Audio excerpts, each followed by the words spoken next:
Hello friends! I know it has been a couple of weeks since my last post-surgery update. It's been a busy couple of weeks and I am thrilled to report that I am feeling great and I am able to now walk without a limp and I have very little pain, and that happened super fast. It is now only 7 weeks since my surgery, so I feel like I'm way ahead of schedule.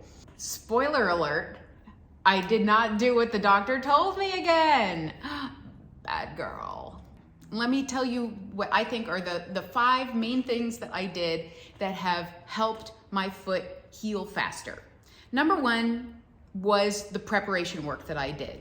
And you can see that in my earlier vlog post about my pre-work in the gym where I was strengthening my feet and lower legs.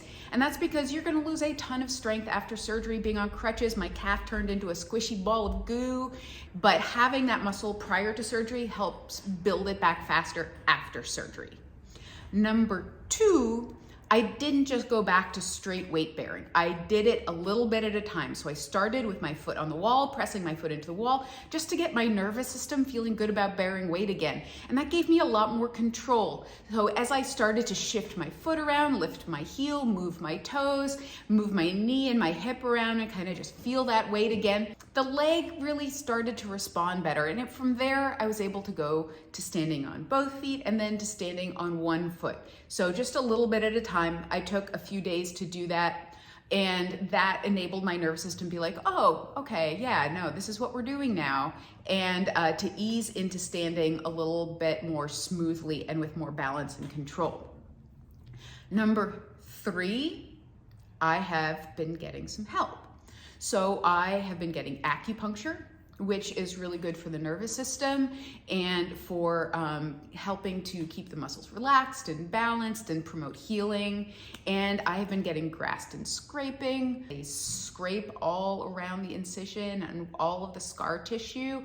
I am not able to film that because I'm too busy trying not to cry. But it has really helped to restore the mobility in my toe again, and in the foot in general, all around where the incision was. And 4, I'm not just rehabbing the foot, right?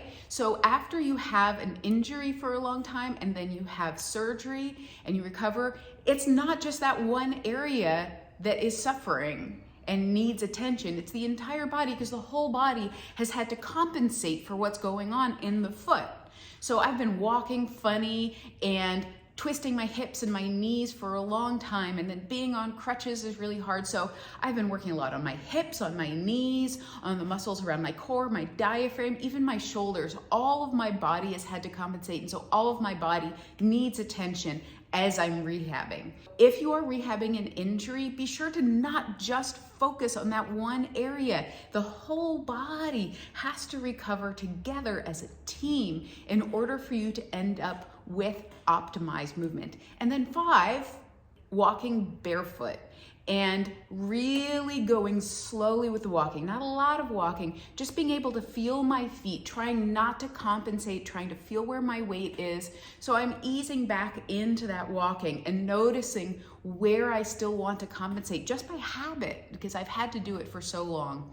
And so that has helped me, now that I am starting to walk more and more, not have a limp and not have lots of weird stuff happening in my body in order to react to the pain in the foot that is no longer there, but my body is still nervous about. So the moral of the story here is that if your doctor tells you that you don't need to do rehab after a major medical procedure, it's not true.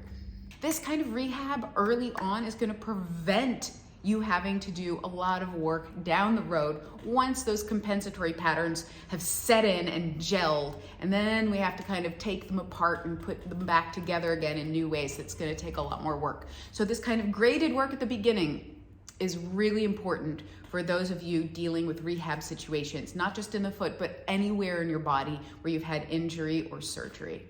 And any questions, pop them in the comments below, and I have some really fun new stuff for you coming up in 2023, which is mere days away. All right, thanks everybody for watching, and happy bendings.